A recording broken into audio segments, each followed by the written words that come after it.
மீண்டும் இணைந்திருக்கின்றோம். இன்றைய ஆலோசனை நேரம் நிகழ்ச்சியினூடாக இன்றைய நிகழ்ச்சியில் சட்டம் சம்பந்தமாக நம்மவர்கள் எதிர்கொள்ளும் இன்றைக்கு ஆரம்ப காலத்தில் வரும்பொழுதுதான் விசா பெற வேண்டும், விசாக்களை பெற்று இங்கு நிரந்தரமாக நாங்கள் வாழ புறப்பட வேண்டும், அல்ல வீடுகளை வாங்க வேண்டும் என்ற நிலை இருந்தது. இன்று நாங்கள் எல்லாவற்றையும் பெற்று அனுபவித்துக் கொண்டு நாங்கள் இப்பொழுது சாதாரண பிரித்தானிய பிரஜை போல அல்லது ஐரோப்பிய நாட்டு பிரஜை போல நாங்கள் இங்குள்ள சட்டங்களுக்கு ஏற்றவாறு இசைந்து நடக்க வேண்டும் அல்லது ஒழுக வேண்டும். இதில் இருந்து நாங்கள் யாருமே தப்ப முடியாது.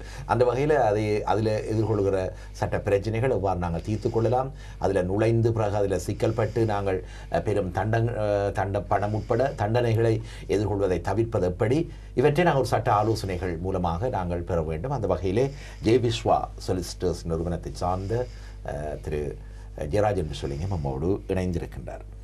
அதே நேரம் நீங்கள் ஒரு அரசியல் பிரமுகர் அல்லாத இருப்பினும் நான் உங்களிடம் இப்பொழுது சாதாரணமாக இப்பொழுது வருகின்ற வருடம் பிரித்தானியாவை பொறுத்தவரையில் பொது தேர்தல் எதிர்நோக்கப்படுகிறது. 2 பெரும் கட்சிகள், தற்பொழுது ஆளும் கட்சி கன்சர்வேட்டிவ் கட்சி, மன்னிக்கவிட நான் இந்த அரசியல் தொடர்பான கேள்வி கேட்பது, ஆனால் எமது நிலவரம் தொடர்பாக ஐரோப்பிய சமூகம் எமது ஐரோப்பிய சமூகத்தை சார்ந்தவர்கள் இங்கு பலர் இருக்கிறார்கள், குடியுரிமை பெற்றவர்கள்.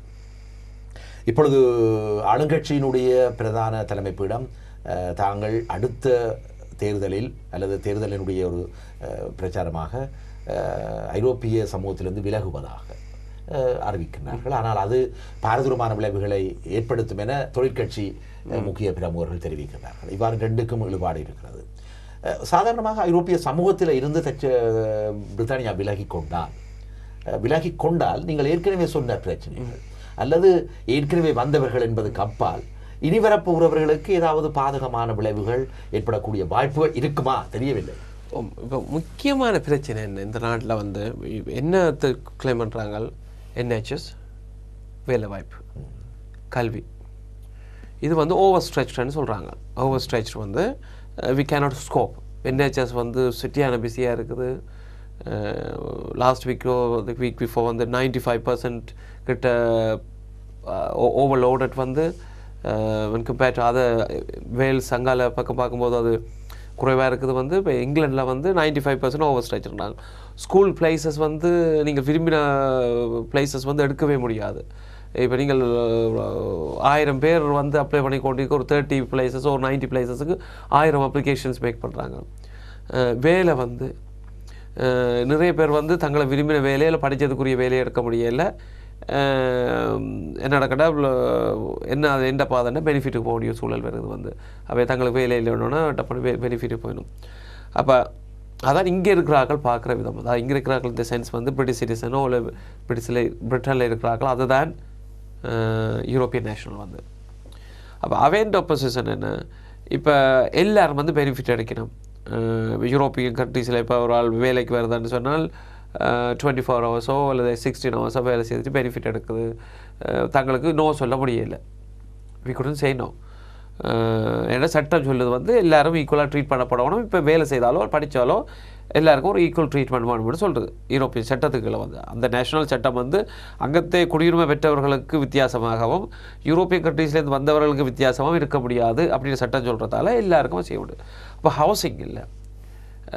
இப்போ நிறைய வயசு போன ஆக்கள் அல்லது ப்ரெக்னெண்ட்டாக இருக்கிறவை அல்லது குழந்தைகள் டிசேபிளோடு இருக்கிற ஆக்களுக்கு ஒரு வீடு அவசரம்னு சொன்னால் கொடுக்க முடியலை, ஒன்றுமே இல்லை, எல்லாம் எக்ஸோஸ்டட் அப்போ இப்படியான சூழலில் இன்னும் பல மில்லியன் பேர் வந்தால் இவர் அங்கே கொண்டே வச்சுக்கிறது, என்ஹெச்எஸ்ஸில் எப்படி கொடுக்குறது, ஹவுசிங் எப்படி கொடுக்குறது. அப்போ லோக்கல் அத்தாரிட்டி எக்ஸாஸ்டட், கவுன்சில் எல்லாம் தங்களோட ரிசோர்ஸஸ் இழந்துட்டுனா என்ஹெச்எஸ் ஸ்கோப் பண்ண முடியலை, ஸ்கூல் பிளேசஸ் இல்லை. அப்போ நிறைய விஷயங்கள் இல்லாமல் இருக்கும்போது கண்ட்ரிபியூஷன்ஸ் குறைவாக இருக்குது, நாங்கள் பே பண்ணுறது கூட இருக்குன்னு சொல்லி ஒரு சார்பாக சொல்லிடணும். இன்னொரு சார்பாக சொல்லிடணும், நீங்கள் 6 பில்லியனுக்கு மேலே 2.5 பில்லியனுக்கு மேலே யூரோப்பியிலேருந்து வந்தாக்கள் கண்ட்ரிபியூட் பண்ணியிருக்கணும் கம்பேர்ட் டு தி ரிசோர்ஸஸ் தே யூஸ்டுன்னு சொல்லி என்ன பயன்படுத்திக்கணுமோ அதை விட கூடுதலான கண்ட்ரிபியூஷன் தான் யூரோப்பிலேருந்து வந்தாக்கள் கொடுத்துருக்கணும். நர்சஸ், டென்டிஸ்ட், அப்படி நிறைய பேர் இங்கே வரையணும். அந்த நாடுகள் ட்ரெயின் பண்ணப்பட்டது, ஆனால் இங்கே வேலை செய்யணும், அவே கண்ட்ரிபியூட் பண்ணினோம். அங்கேருந்து எல்லா விதமான டேலண்ட்டும் வெளியேறி இந்த நாட்டுக்குள்ள வருது. அதால் இந்த பொருளாதாரம் ஸ்டில் வளர்ந்து கொண்டிருக்குது. இப்போ மோஸ்ட் ஆஃப் த அந்த க்ரோவிங் எக்கனாமி அல்லது அந்த வளர்ந்த பொருளாதார நாடுகளில் வந்து இங்கிலாந்து வந்து இப்போ மார்னிங் நியூஸ் வந்து 2.5 2.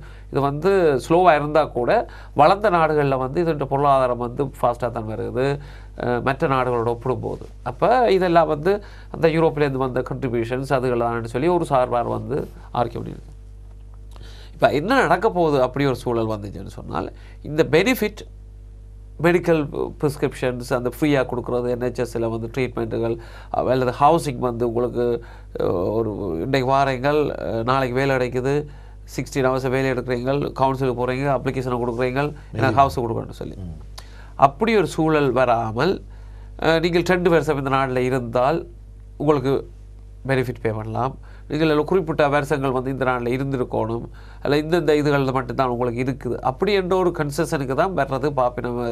என்னை பொறுத்த வரைக்கும் முற்றிலும் விலகி போகிறன்றது கடினம். வந்து இது என்ன காரணம் என்று சொன்னால், இந்த பொருளாதாரம் வந்து நிறைய டிபெண்ட் வந்து யூரோப்பியன் கண்ட்ரீஸில். இந்த விடத்தில் நீங்கள் ஒரு சட்ட வல்லுநர் என்ற முறையில் இந்த இப்பொழுது சாதாரணமாக சட்டங்கள் கொண்டு வரப்படும் போது இந்த சட்டத்துக்கு முன்பாக இங்கு வந்தவர்கள் அல்ல சட்டத்தை பின்பு சட்டம் இயற்றப்பட்டு விட்டது, இவர்கள் புற வருகிறார், இவர்களுக்குள்ள வித்தியாசம் இருக்குதானே? வித்தியாசம் இருக்கத்தான் வேணும் என்றால், இப்போ பொதுவாக வந்து ரெட்ரோஸ்பெக்டிவ்னு சொல்கிறது, ஒரு சட்டம் வந்து இயற்றுறது அது பின்வாக்கில் போய் வேலை செய்கிறது. அதாவது இப்போ இன்றைக்கு சட்டத்தை ஏற்றிட்டு நேற்று வந்து நடந்த விஷயத்துக்கெல்லாம் அது அப்ளை ஆகும்னு சொல்கிறது. அப்படி இருக்கிற சட்டங்கள் வந்து அந்த வேர்ல்டு வார் டைமில் ஒரு சில கண்ட்ரியில் பர்மா அப்படிப்பட்ட நாடுகளில் வந்து சில டேமேஜஸ் பே பண்ணணுன்ற ஒரு சூழல் வரும்போது பார்லிமெண்ட்டில் ஒரு சட்டத்தை ஏற்றி வந்து அந்த அப்படிப்பட்ட டேமேஜஸ் எல்லாம் நீங்கள் வந்து பே பண்ணக்கூடாது, பே பண்ண அரசாங்கத்துக்கு கடமை இல்லைன்னு சொல்லி அப்படி சில சட்டங்களை கொண்டு வந்தார்கள். அப்படி சட்டங்கள் வாரது வந்து குறைவு. அப்போ ஏற்கனவே இங்கே வந்திருந்தவர்களுக்கு வந்து அது பாதிக்கிற மாதிரி செட்டில் பண்ணாக்களுக்கு அது பாதிப்புகள் இருக்காங்க. ஆனால் லிம்போ, அதாவது இங்கேயும் இல்லை அங்கேயும் இல்லாமல் இடத்துல இருப்பிடமில்லோ அப்படியான ஆளுக்கு பாதிப்புகள் வர்றதுக்கு வாய்ப்பு இருக்குது. ஏன்னு சொன்னால் அவர்கள் வேலையோடு இருப்பார்கள், வேலை இல்லாமல் இருப்பார்கள், அல்லது பெனிஃபிட்டில் கூட எடுத்துகிட்டு போது இவர்களுக்கு ஒரு செட்டில் ஸ்டேட்டஸ் வராதால் வந்து அந்த லோ வந்து பாதிப்பில் கொண்டுடலாம். வரப்போகிறவர்களுக்கு நிச்சயமாக ஒரு பாதிப்பை கொண்டுடலாம். பாதிப்பு இந்த சென்ஸ் வந்து தெரிந்து கொண்டே இங்கே வரவர்கள் ப்ரிப்பேர் பண்ணி வருவார்கள், தெரியாமல் வர்றவர்களுக்கு தான் இந்த பாதிப்பு. நான் எனக்கு தெரிஞ்சு சில கேள்விப்பட்டிருக்கிறேன், பிள்ளைகளை சில சட்ட ஆலோசனை தவறுதலாக கொடுக்கப்பட்டிருக்கலாம், அல்லது சட்ட ஆலோசனை தவறுதலாக புரிந்து கொண்டு வந்திருக்கலாம். ஒரு 4-5 பிள்ளைகளை கொண்டு இங்கே கொண்டு வந்து கஷ்டப்பட்டு கடைசியாக வந்து நாட்டை விட்டு திருப்பி போக வேண்டிய ஒரு சூழல், பிள்ளைகளுக்கு ஃபீட் பண்ண முடியலை, வீடு இருக்க முடியலை. என்னென்னு சொன்னால் ஒரு வெல் ப்ரிப்பேர்டு கிடையாது. இங்கே வரும்போது காசோட வந்தவை, ஆனால் வந்து சரியான ஒரு அமைப்புக்குள்ளே சரியான ஒரு அமைச்சு கொண்டு வராதால் குடியுரிமை பெற்று அல்லது அப்படி சொல்லாமல் ஒரு ரிஃப்யூஜியாக இருக்கும்போது இந்த நாட்டுக்கு வந்து அப்படி சில கஷ்டப்பட்டவர்களாக இருக்கிறார்கள். அப்போ சரியான ஒரு ஆலோசனையும் சரியாக ஒரு கன்ஃபர்மேஷனோட இந்த நாட்டுக்கு வரணும். இல்லாட்டி வந்து இந்த சட்டங்கள் வந்துச்சுன்னு சொன்னால் சரியான கடினமான கஷ்டமான சூழல்களுக்கு கொண்டு நல்லது. ஒரு சமூக நோக்கோடு நீங்கள் அந்த கருத்துக்களை கூறியமைக்கு மீண்டும் ஒரு முறை நன்றிகளை தெரிவித்துக்கோம். சிறிய இடைவெளிக்கு மீண்டும் செல்ல இருக்கின்றோம். ஜெயவிஸ்வா சொலிசிட்டர் திரு ஜெயராஜன் விஸ்வலிங்கம் இன்றைய ஆலோசனை நேரம் நிகழ்ச்சியில் நம்மோடு இணைந்திருக்கின்றார்.